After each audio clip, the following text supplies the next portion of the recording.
Chapter 22, Annabeth asked to see the manager. I had some explaining to do. I told Annabeth what happened to Aya and Fancy Water. She shook her head. And you didn't even wear raincoats? Gravis displayed his hands. Thank you. We had things under control, I said. She marched up to me, smirked, and then pulled the bow off my forehead. Okay, please tell me you're not wrapping up this Naiad to send her Hermes Express to Mount Olympus. Why would... Oh, I'd momentarily forgotten about the thing with Medusa's head and the gods. They hadn't found it funny. No tricks, just treats. You want some perfume? I'm good. She wiped the side of my mouth. But I am not kissing you until you wash your face. Usually you don't drool when you're awake. How do you find us anyway? I got the note you left at my school, skipped my last class, and ran down here. Your presentation went okay? Aced it, she said. Like, duh. Anyway, I got the feeling you didn't have any idea what you were up against, so I came as fast as I could. Thanks, I said, but honestly, we're fine. You still got 2 more naiads to face. You wouldn't have been fine. She glanced at our gift-wrap salesperson. Sorry about all this, Sylvie. Boys, what are you going to do? Sylvie drooled in agreement. Annabeth turned to me and Grover. Come on, we'll talk outside. She led us down the street, removing her raincoats as she walked. I take it you didn't recognize the naiads? From where? Grover asked. You weren't with us, Annabeth told him. You were stuck in a Cyclops cave at the time. Grover shivered. The Sea of Monsters. Yep, the naiads are from the island of Aia. I rubbed my sore neck. I think I would have remembered a name like Aia. Annabeth considered that. Actually, you're right. I don't think anyone called it that when we were there. It's another name for Circe's island. The smell of cedar shavings filled my nostrils. It had nothing to do with perfume. I flashed back to the time I'd spent as a guinea pig, stuck in a cage with the guinea pig pirates. CC's spa and resort had not been my favorite vacation destination. Oh, I said, that whole day's kind of a blur. There have been a lot of people on Circe's island. 2 of her attendants, Raina and Hylia, I got to know much later. Now they were good friends of ours. But Sylvie and Philomena, I didn't remember them at all. Circe had 4 main handmaidens, Annabeth said. The Aeaean nymphs. They were responsible for preparing her potions. I guess when the pirates burned down CC's spa, the naiads came to Manhattan, Grover finished, and set up competing perfume shops, as one does. Annabeth nodded. You just met 2 of the 4 sisters. Possibly exploded one, I said. Gift wrapped the other. And we've got 2 more to go, Grover muttered. Super. So will they recognize you on sight? I asked Annabeth. They sure recognize me. I could almost see the gears turning in Annabeth's head. I don't know, she said. I met them when Circe sent me for that makeover. But if they recognize you, we should assume they'll recognize me too. I remembered Annabeth's makeover. That had been back when we were in 7th grade, way before we started dating. Circe had tried her best to convince Annabeth to join her crew of super fashionable witches, and for a hot minute I thought Annabeth had given in. I remember the way she looked in her elegant dress, with her coiffed hair and perfect makeup. I'd been a guinea pig at the time, but my little guinea pig joy had hit the floor of the cage. Right, I said. So I'm going to take a wild guess that you have a plan to defeat the last 2 nymphs? Working on it, she agreed. Grover and I exchanged a look of relief. Whenever Annabeth joined the chat, the odds of us doing something idiotic went way down. The odds were never 0, mind you, because I was still in the mix. First, she said, we need to dress the part. Glad it's almost Halloween. There's a pop-up costume store right down the street. Can I be Spider-Man, I asked. Can I be Spider-Goat, Grover asked. We could do a multiverse thing. No spiders. Annabeth shuddered. I have something better in mind. An hour later, we rolled up to Sense Forever in our new costumes, which were not better than Spider-Man. Well, maybe Annabeth's costume was better.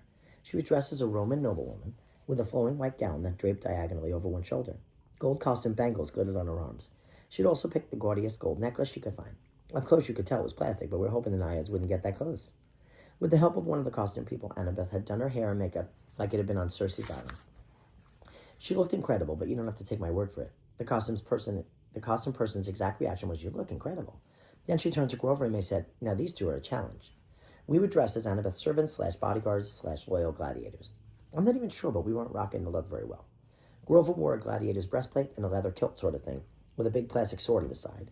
I got dressed like a Rotarius, one of those Colosseum fighters with the weighted nets and the tridents. The trident seemed a little unnosed for me, but it wasn't my biggest complaint. My armor was basically an oversized loincloth with a thick leather belt, sandals, and a weird shield sleeve thing on my left arm that reminded me of a pizza pan. This meant I would basically be walking around Manhattan in late October in my underwear. Annabeth added the big helmet with a face plate so nobody would recognize me unless they literally got up in my grill. When I came out of the dressing room, Grover frowned. I thought you had all muscles and stuff. Dude, I said, first of all, muscles and stuff sounds like a bankrupt fitness chain. Second, I'm a swimmer, not a bodybuilder. Okay, he said, but it was clear he was not impressed with my level of rippedness. By the time we got to Sense Forever, I was shivering. I had goosebumps down my arms. At least no one on the street looked twice at us. Not that they would have anyway, since you see all kinds in New York. And with Halloween, it was especially easy to walk around dressed in a gladiator and a plastic diaper. The only one who got any stares was Annabeth, and the people checking her out were lucky I didn't poke them with my fake trident. The perfume shop looked nicer than the first two we'd terrorized. The black marble facade was 2 stories high, columned like a Greek temple. The glowing white display windows made the vials and bottles inside look like sacred relics about to float off into the heavens. I hoped I wouldn't get spritzed with scared floaty potion. I did not want to ascend while wearing a loincloth. Annabeth didn't give us any advanced pep talk. She just strode right into the shop with us in tow like she owned the place, us, and everything else in the neighborhood. "I want to see the manager," she announced. Grover and I exchanged looks again. I'd never seen Annabeth play this role before. Entitlement, check. Arrogance, check. Nothing says, "Pay attention to me because I'm horrible," like demanding to see the manager. It wasn't part of Annabeth's personality, but she pretended well. The place had a few other customers. They all stopped browsing and quickly left. Nobody wanted to be caught in the crossfire of a manager-customer gladiator throwdown. An employee in a black pantsuit scrambled over to us. "Miss, perhaps I can help." Annabeth gave her a glare that could cut through titanium. I'll get the managers," the employee stammered. "Right away." She hurried off to the back room, leaving us by ourselves. The store's interior had glowing white walls and dark tables. Transparent tubes ran along the ceiling. Maybe they deliver you perfume in pneumatic canisters, I thought.